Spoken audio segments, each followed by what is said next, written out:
ఆదిలాబాద్ జిల్లా బోధ మండలం పొచ్చర గ్రామంలో మావోయిస్టుల గ్రనేత మైలారపు ఆడేళ్లు మృతదేహానికి నివాళులర్పించడానికి మాజీ మావోయిస్టులు, కమ్యూనిస్టులు, విరసం నేతలు ఇక కళాకారులు భారీగా తరలివచ్చారు. ఆడేళ్లు మృతదేహంపై ఎర్రజెండాను కప్పి నివాళులర్పించారు. కళాకారులు తమ పాటలతో సంతాపాన్ని వ్యక్తం చేశారు. కాగా ఆడేళ్లు మృతదేహాన్ని సందర్శించి MLA Anil Jadhav, Adilabad parliament incharge Athram Suguna నివాళులర్పించారు. ఈ సందర్భంగా కేంద్ర ప్రభుత్వం కకారపేరిట చేస్తున్న మరణకాండను వెంటనే ఆపివేయాలని డిమాండ్ చేశారు. ఆడేళ్లుది ఎన్కౌంటర్ కాదని పట్టుకుని కాల్చి చంపారని ఆరోపించారు.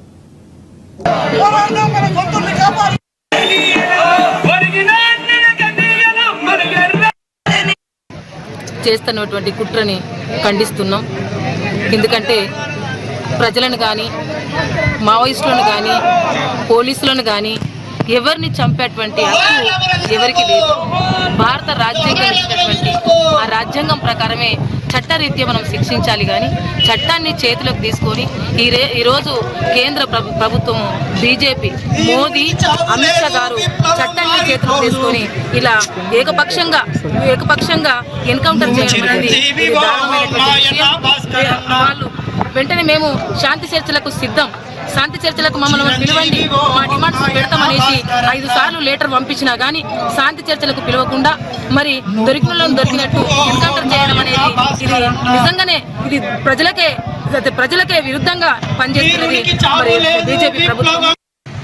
బోధ్ మండలం పొచ్చర గ్రామంలో మైలాపురం ఆడేళ్లు అలియాస్ భాస్కర్ మొన్న ఛత్తీస్గఢ్లో ఎన్కౌంటర్ జరిగిందని పోలీసు వర్గాలు చెప్తా ఉన్నాయి. ఈ ఎన్కౌంటర్ మరి వట్టి కౌంటర్ చేసిల్లా అనేది పేదాల్సిన అవసరం. ముఖ్యంగా అడేళ్లు గారు దాదాపు కథనం ప్రకారం కానీ ఇతర గ్రామస్తుల కథనం ప్రకారం దాదాపు 30 సంవత్సరాల నుండి విప్లవ బాటలో పోయి ప్రజాసేవకు అంకితంగా పనిచేస్తున్న మైలాపూర్ భాస్కర్ అంటే మైలాపూర్ అడేళ్లు అలియాస్ భాస్కర్ని మరి పోలీసు ఎన్కౌంటర్ చేయడం జరిగింది. అట్లనే అనేక ఎన్కౌంటర్ చేస్తూ ఉన్నారు.